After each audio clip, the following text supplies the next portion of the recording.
এবার প্রবাসের সংবাদ। প্রতিনিধিদের তথ্যচিত্রে প্রবাসের সংবাদ জানাচ্ছেন ইমতিয়াজ আহমেদ। পর্তুগালের বন্দরনগরী পোর্তোতে বাংলাদেশ কমিউনিটি অব পোর্তোর আয়োজনে ঈদ পুনর্মিলনী অনুষ্ঠিত হয়েছে। পর্তুগালের নবনিযুক্ত বাংলাদেশের রাষ্ট্রদূত ডক্টর এম মাহফুজুল হক এতে প্রধান অতিথি ছিলেন। কপিল উদ্দিন শাকিলের সঞ্চালনায় অনুষ্ঠানে বক্তব্য দেন বাংলাদেশ কমিউনিটি অব পোর্তোর সভাপতি শাহ আলম কাজল, সাধারণ সম্পাদক আব্দুল আলিম সহ সংগঠনের অন্যান্য নেতৃবৃন্দ। আয়োজনে কমিউনিটির সবাই সপরিবারে অংশগ্রহণ করেন। বিদেশের মাটিতে বেড়ে ওঠা নতুন প্রজন্মের মধ্যে সিলেটের ইতিহাস, ঐতিহ্য, ভাষা ও সংস্কৃতি ছড়িয়ে দিতে আগামী 16 থেকে 17 আগস্ট মিশিগান স্টেটের ট্রয় সিটির আমেরিকান পলিশ কালচারাল সেন্টারে অনুষ্ঠিত হতে যাচ্ছে বিশ্ব সিলেট সম্মেলন 2025। সম্মেলনকে সামনে রেখে মতবিনিময় সভা অনুষ্ঠিত হয়েছে। এতে সভাপতিত্ব করেন বিশ্ব সিলেট সম্মেলনের কনভেনার শাহাবুদ্দিন সুমিন। সঞ্চালনা করেন সম্মেলনের member secretary M A Chowdhury Sayem. এ সময় সম্মেলনের বিভিন্ন দিক নিয়ে সাংবাদিক এবং কমিউনিটির বিশিষ্টজনরা পরামর্শ প্রদান করেন।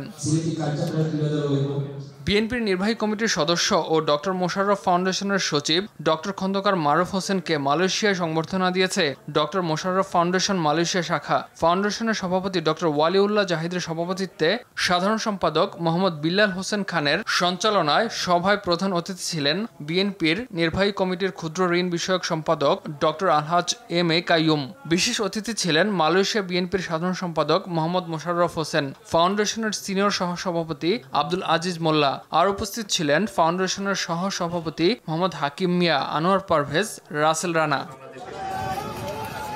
সৌদি আরবে এক মর্মান্তিক সড়ক দুর্ঘটনায় 2 প্রবাসী বাংলাদেশি নিহত হয়েছে। গত বুধবার সকালে সৌদি আরবের পূর্বাঞ্চলের ইন্ডাস্ট্রিয়াল শহর আল জুবাইলে মর্মান্তিক এ সড়ক দুর্ঘটনা ঘটে।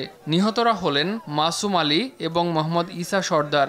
এ সময় আরও বেশ কয়েকজন আহত হয়। তাদের হাসপাতালে ভর্তি করা হয়েছে।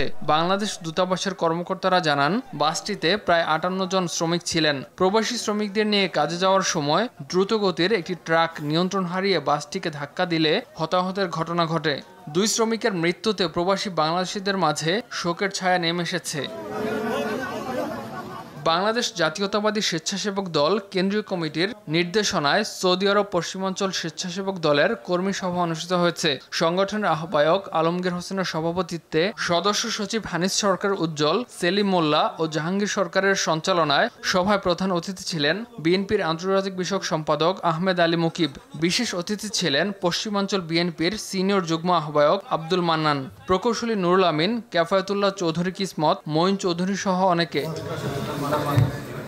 ইমতিয়াজ আহমেদ, RTV।